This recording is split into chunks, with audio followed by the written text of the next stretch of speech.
바벨론 포로 생활 가운데 있는 백성들의 상태는 우리가 다시 나라를 찾을 수 있을까? 아마 안 될 거야. 아마 그런 체념과 절망, 낙심의 마음들이 많았으리라고 봅니다. 자기들의 모습을 보면 마치 마른 뼈와 같다 생각했을 것입니다. 아무런 소망도 없고 생명력도 없고 그냥 시체처럼 이렇게 있는 그런 삶의 모습, 이게 우리 현실이 아닌가 그랬을 것입니다. 그런데 하나님께서는 에스겔을 통해서 마른 뼈가 살아날 수 있다 하는 말씀을 주십니다. 에스겔에게 환상 가운데 한 골짜기로 가서 마른 뼈가 있는 것들을 보여주시죠. 3절의 말씀에 보면 하나님이 묻습니다. 인자야, 이 뼈들이 능히 살 수 있겠느냐? 여러분, 인간적으로 보면 뼈들이 어떻게 삽니까? 죽은 지 죽으면 끝인데, 혹 나사로처럼 죽은 지 얼마 안 됐을 때, 며칠이 안 됐을 때 주님께서 무덤을 열고 나사로에 나오라 한다면 또 살아날 수 있을지 모르지만, 아니 지금 완전히 뼈밖에 없는 거, 또 그 뼈가 다 흩어져 있는 이런 상황인데 뼈들이 살겠느냐 묻습니다. 일반 사람 같으면 뭐라고 대답하겠습니까? 안 되지요. 아니 어떻게 그런 일이 있을 수 있습니까? 그럼 불가능합니다 라고 대답을 할 것입니다. 그러나 에스겔은 뭐라고 대답합니까? 주 여호와여, 주께서 아시나이다. 그게 무슨 뜻이겠습니까? 하나님 하시면 되는 줄 믿습니다. 하나님의 뜻이라면 그럴 줄 믿습니다 라는 말이죠. 하나님께서 에스겔에게 이 대답을 구하는 것처럼 오늘 우리들에게도 바로 그 대답을 듣기를 원하는 줄로 믿습니다. 우리가 육신의 눈으로 보면 아무 소망 없어 보이는 현실 속에서, 정말 마른 뼈처럼 보여지는 상황 속에서, 심지어는 아무리 하나님이라도 이건 안 돼 라고까지 생각될 수 있는 그 어떤 절망의 어떤 한복판, 그런 밑바닥 속에서 하나님께서 우리에게 원하시는 것은 하나님이 하시면 될 줄 믿습니다. 이 믿음의 고백을 원하신다는 거죠. 믿음의 고백을 듣기를 원하십니다. 우리가 믿음으로 선포하기를 원하십니다. 그냥 말만 하는 것이 아니라 그렇게 믿기를 원하시는 거죠. 여러분, 우리에게 이런 믿음이 있어야 되겠고, 믿음의 선포가, 믿음의 고백이 있어야 되겠습니다. 사람들이 볼 때 안 된다고 하지만, 그러나 하나님께서 하시면 능치 못함이 없는 줄로 믿습니다.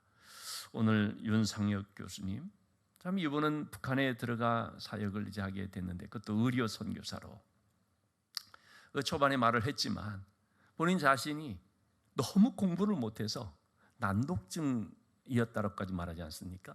아예 공부를 포기해서 그냥 초등학교 때부터 그냥 수영, 운동부에 들어가서, 그래서 수영으로 내가 인생을 살아야 하지 않겠냐, 그럴 정도까지 된 거 아닙니까?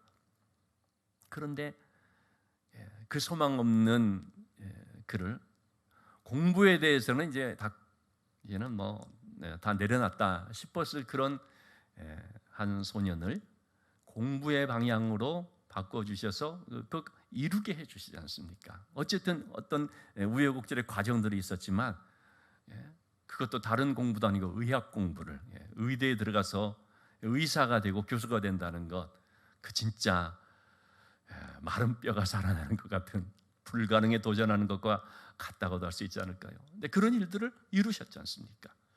믿음으로 하니까 하나님께서 하시면 될 줄 믿습니다. 나를 보면 소망이 없고 진짜 나를 보면 마른 뼈처럼 느껴지지만, 그러나 하나님께서 도우시면, 하나님이 말씀하시면, 마른 뼈와 같은 나에게 하나님께서 일어나라 해주시면 되는 줄로 믿습니다. 그 믿음을 붙잡고 나갔더니 일어났을 뿐만 아니라 하나님의 귀한 사역에 크게 쓰임받는 일꾼이 된 것을 보게 되죠. 그래서 여러분, 우리는 이 마른 뼈 같은 상황을 주목하지 말고 그것에게 말씀하시거를 일으킬 수 있는 그 하나님을 주목해 봐야 됩니다. 여러분, 우리는 마른 뼈 같은 상황을 보면 볼수록 어떻습니까? 낙심만 생깁니다. 체념만 됩니다. 안 돼 하고 고개를 저을 수밖에 없습니다. 두려움만 생깁니다. 그러나 그런 마른 뼈도 능히 일으킬 수 있는 하나님, 하나님의 그 선하심, 하나님의 그 전능하심, 바로 그 하나님을 우리가 주목하게 되면 우리 속에 믿음이 생기고 그 믿음으로 우리가 하나님의 놀라운 역사를 이루어가는 것을 볼 수 있습니다. 자, 하나님께서는 그에게 에스겔에게 무슨 명령을 내리셨는가? 4절의 말씀을 보면 마른 뼈들에게 대언하라는 것입니다. 여러분, 어떻게 마른 뼈에게 말할 수가 있습니까? 그들이 무슨 듣습니까? 무슨 반응을 합니까? 죽어 있는 건데, 뼈 조각인데, 근데 하나님께서 말하라는 것입니다. 뭐라고 말하라는 것입니까? 5절에 보면은 주 여호와께서 이 뼈들에게 이같이 말씀하시기를 내가 생기를 너에게 들어가게 하리니 너희가 살아나리라. 그 죽어있는 마른 뼈들에게, 알아듣지도 못하는 마른 뼈들에게 이렇게 말하라는 것입니다. 너희 마른 뼈들이 살아난다. 6절의 말씀, 어떻게 하나님께서 살리시느냐? 힘줄을 두고 살을 입히고 가죽을 덮고 거기에 생기를 불어넣게 되면, 그러면 너희가 살아난다. 여러분, 이 마른 뼈에게 말한다는 건 그거 정말 어려운 것일 것입니다. 제가 부목사 때 참 많은 그 신방들을 했는데요. 하여튼 제가 한 10여 년 이상 부목사로서 할 때 그런 우스개가 있습니다. 코끼리를 냉장고에 집어넣는 3단계. 첫째, 냉장고 문을 연다. 둘째, 코끼리를 집어넣는다. 셋째, 냉장고 문을 닫는다. 이게 코끼리를 냉장고에 집어넣는 방법이라고 합니다. 그런데 한 단계로 끝나는 것이 있다고 합니다. 코끼리를 냉장고에 집어넣는 것, 단 한 번에 할 수 있는 것, 부목사에게 시키면 된다. 별로 웃지도 않아요.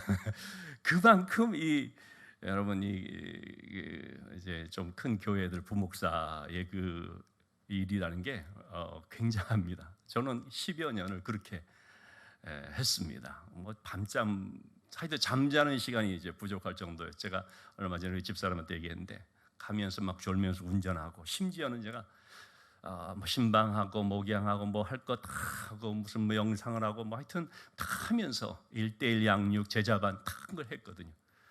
한 번은 1:1 양육을 하면서 내가 졸아버렸어요. 내가 남신도를 앞에 두고 1:1 양육을 하면서 내가 그만 말하다가 좋은 거예요. 그럴 정도로 굉장히 그렇게 밤낮으로 그렇게 했던 그런 사회, 그게 굉장히 큰 훈련이 또 됐죠. 근데 이 부목사로서 제가 신방을 하면서 조금 몇 번이 있었던 것 같아요. 신방을 하는데 진짜 벽에다가 말하는 것 같은 느낌, 그런 곳들을 신방할 때가 있었습니다.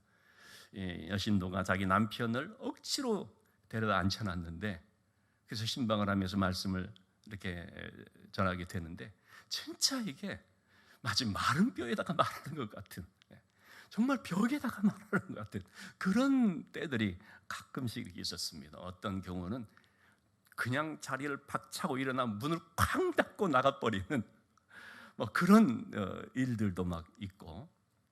그런데 참 그 순간은 진짜 마른 뼈에게 말하는 것 같았고 벽에다가 대고 말하는 것 같았는데, 좀 지나고 보니까요, 그런 사람들이 변화가 되는 거예요.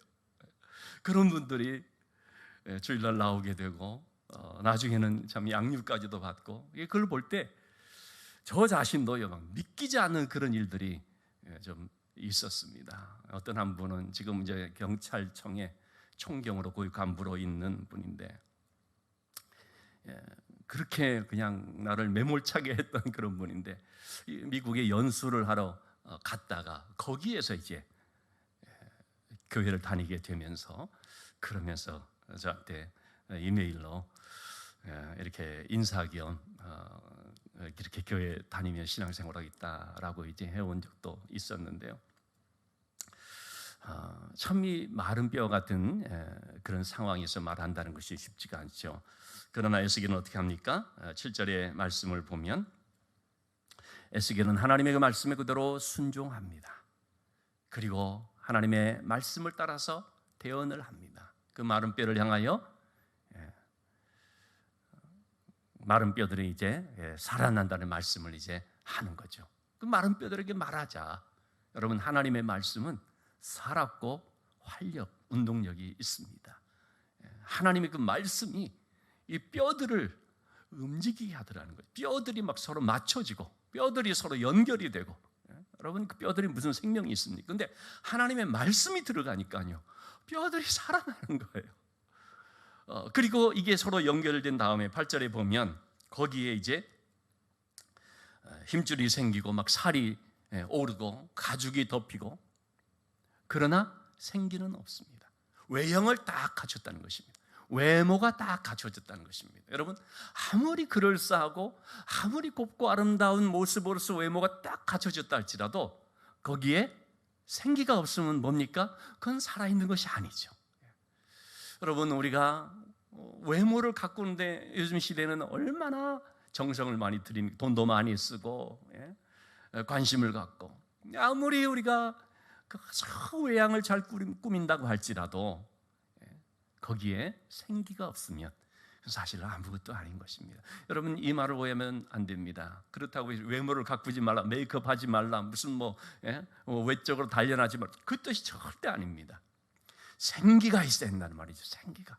무엇을 하더라도 외모를 우리가 잘 가꾸든 또는 어떤 외형적으로 사람들이 보기에 좋은 모습으로 되든 거기에 반드시 생기가 있어야지 그것이 의미가 있는 것이지, 그렇지 않은 것은 안 된다는 거죠. 요한복음 6장 36절 말씀에 우리를 살리는 것은 6장 63절 말씀이죠. 살리는 것은 영이니 육은 무익하니라.